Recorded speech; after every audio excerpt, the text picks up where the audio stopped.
Hello guys, kumusta kayong lahat dyan? Matagal-tagal na rin akong hindi naka-upload ng video.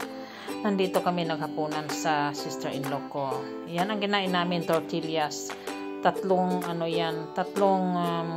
flavor ng tortillas. Mahilig sila sa ganyan. Tapos, yan ang parang namin, appetizer. Tingnan nyo. Yan, cheers muna kami sa aming ininom. Pumpel mo yan. Yan ang panang juice ng pumpel mo. Tapos, yan, nagkain kami ng ganyan. Yun, cheers kami, nag-uusap. Yan ang kinakain namin. Tapos, yan, may ginawa siya na parang empanada pero matigas ang balat niya, hindi malambot. Tapos may avocado. Ilalagay namin sa ibabaw niyan. At saka itong kamatis. At saka itong beans na parang naka-press, hindi na whole.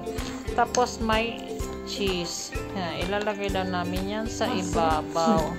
Kaya gaya namin siya kung paano kakainin. Yan.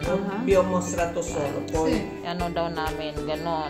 Diba, nagkuha din ako, kamatis. Yan tapos crispy itong parang empanada. Tingnan mo, mahilig din sila sa avocado. Tapos ito ang radish.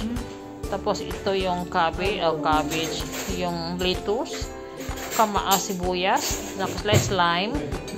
Ilalagay namin dito sa soup ng baboy, baboy na may popcorn siya.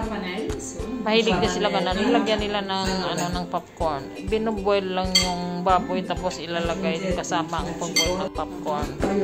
Yan ang kinain namin, parang pangalawang na siya pagkain. Tapos yan, yung radish at saka yung mga avocado ilalagay sa ibabaw, yan, kasama ang soup. Alam mo, iba talaga ang pagkain nila. Typical yan. Taga Mexico City yung sister-in-law ko. Tapos, lagyan mo ng oregano.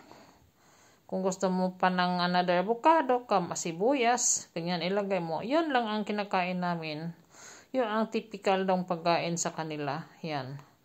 Marami silang mga specialty, pero yan ang pinakain sa amin. First time ko rin nakakain sa mga pagkain nila kasi hindi naman palaging siya. Nire-request lang ng kasamahan namin sa trabaho. Ayaw nilang magpakita kaya hindi sila masyadong exposed sa Kaya thank you for watching. Bye-bye.